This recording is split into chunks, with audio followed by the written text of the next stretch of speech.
ካርዲናል ሮበርት ፕሪቮስት 26ኛው ርዕሰ ሊቃነ ጳጳሳት ሆነው ተመረጡ። 267ኛው የሮማ ካቶሊክ ቤተክርስቲያን ርዕሰ ሊቃነ ጳጳሳት መሆናቸው ታውቋል። ሰላም ጤና ይስጥልኝ። ይህ ዴይሊ ኒውስ ነው። ለቻናላችን አዲስ ከሆናችሁ ሰብስክራይብ፣ ቤተሰብ ከሆናችሁ ላይክ፣ ሼር፣ ኮመንት እያደረጋችሁ ዜናችንን እንድትከታተሉ በአክብሮት እየጋበዝኩኝ ወደ ዝርዝር ጉዳዮቹ አመራው። መልካም ቆይታ።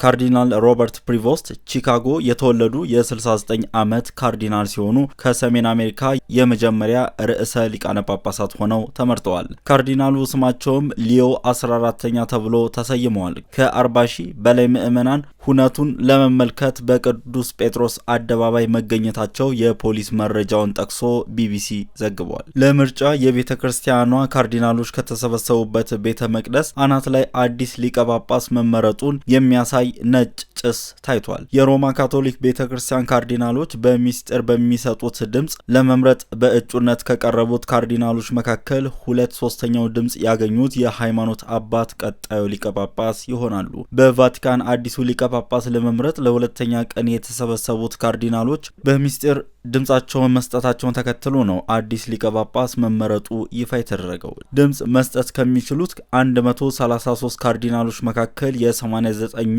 ይሁንታ ያገኙት ሊቀ ጳጳስ በቅዱስ ጴጥሮስ ካቴድራል በረንዳ ላይ ብቅ በማለት ለሕዝብ ይታያሉ።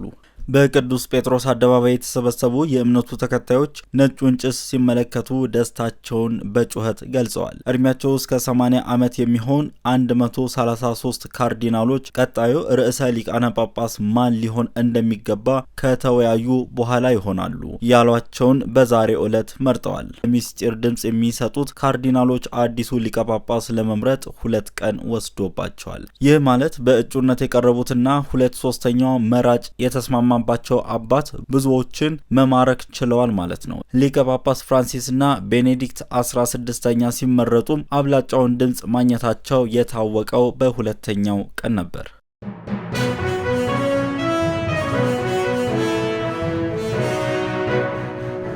በዛሬው ዕለት የፌዴራል ፖሊስ ለፍርድ ቤት በጻፈው ደብዳቤ አክቲቪስት ስዩም ተሾመን ይዤ ለማቅረብ አልችልም አለ። ኮሚሽኑ ግለሰቡን ለማቅረብ ብዙ ጥረት አድርጎ ሳይሳካለት እንደቀረ አስታውቋል። አክቲቪስቱ በሕግ ቁጥጥር ስር ሆነን ሳለ ስማችን በማጥፋት ብሎም በፍርድ ቤቱ ላይ አሉታዊ ተጽዕኖ እየፈጠረ ነው በሚል አቶ ዮሐንስ ቧያሌውና አቶ ክርስቲያን ታደለ ለከፍተኛ ፍርድ ቤት ማመልከታቸው ይታወቃል። ፍርድ ቤቱ ስዩም ተሾመን የፌዴራል ፖሊስ ይዞ እንዲያቀርበው ለ4 ጊዜ ትዕዛዝ የጻፈ ቢሆንም ፖሊስ ግለሰቡን ማግኘት አልቻልኩም የሚል ምላሽ እስከዛሬ ሲሰጥ ቆይቷል። ተከሳሾቹ በበኩላቸው ፌዴራል ፖሊስ ይህንን ብሎ ለፍርድ ቤቱ ያሳወቀበትን ደብዳቤ ችሎቱ እንዲሰጣቸው ቢጠይቁም ዳኛው ይህ ደብዳቤ ለእናንተ ሰተን በተለያየ መንገድ ማህበራዊ ሚዲያ ላይ ቢወጣ ዜጎች በፍትህ ስርዓቱ ላይ ያላቸውን ተስፋ ጨርሶ የሚያጠፋ ስለሆነ ከፍርድ ቤት ውጪ መውጣት የለበትም ሲሉ መልሰዋል። አቶ ዮሐንስ ቧያሌው በበኩላቸው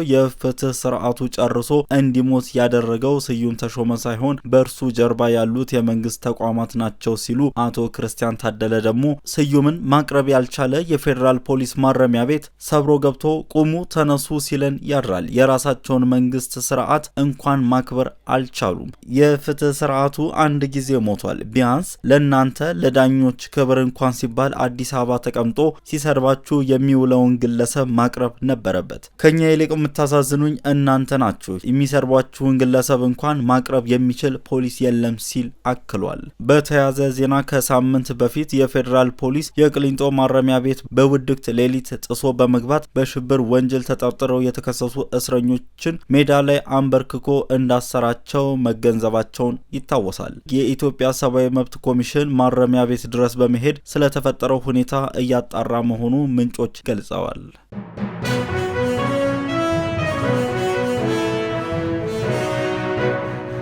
የኢትዮጵያ ካፒታል ገበያ ባለስልጣን አቶ ኤርሚያስ አመልጋንና ጄኔሲስ ኢንቨስትመንት ሰርቪስ የተባለው ኩባንያ ህገወጥ በሆነ መንገድ ሰነድ መዋለ ንዋዮች ለህዝብ በመሸጥ ገንዘብ ሲያሰባስቡ በነበሩ ግለሰቦችና ድርጅቶች ላይ የቀረቡ ቅሬታዎችን ተቀብሎ ምርመራ መጀመሩ ተሰምቷል። ባለስልጣኑ ያወጣው መግለጫ ጠቅሶ ካፒታል እንደዘገበው በአሁኑ ወቅት የተለያዩ ግለሰቦችና ድርጅቶች ህገወጥ የሰነድ ሽያጭን በመጠቀም ከህዝብ ገንዘብ በማሰባሰብ ተግባር ላይ ምርመራ እየተካሄደ መሆኑ ባለስልጣኑ ገልጿል።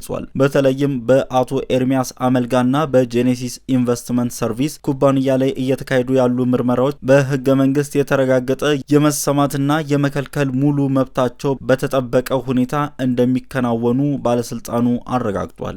የመስማትና የመከላከል ሙሉ መብታቸው በተጠበቀ ሁኔታ እንደሚከናወኑ ባለስልጣኑ አረጋግጧል። በተጨማሪም ባለስልጣኑ ህብረተሰቡ ከካፒታል ገበያ ጋር በተያያዘ እንቅስቃሴዎች ላይ ሲሳተፍ ከፍተኛ ጥንቃቄ እንዲያደርግ አሳስቧል። በተለይም በንግድ ድርጅቶች ምስረታ ሲሳተፉ የንግድ ምዝገባና ምስረታ ሰነዶችን የሚመለከተው አካል እንዲያረጋግጡ እንዲሁም ገንዘብ ከመክፈላቸው በፊት በባለስልጣኑ ፈቃድ ከተሰጣቸው የኢንቨስትመንት አማካሪዎች ብቻ ምክር እንዲያገኙ ጠቁመዋል። ባለስልጣኑ ፈቃድ ሲኖራቸው የካፒታል ገበያ አገልግሎት የሚሰጡ ወይም ለማቅረብ የሚሞክሩ አካላት ካሉ ለባለስልጣኑ ጥቆማ እንዲሰጥ ጥሪ ያቀረበ ሲሆን በእንደዚህ አይነት ህገወጥ ድርጊቶች ላይ ተገቢውን እርምጃ እንደሚወስድ አረጋግጧል። ይህ ዴይሊ ኒውስ ነው። የዕለቱን ዜና በዚያ በቃን። ቸር ጊዜ ለእናንተ።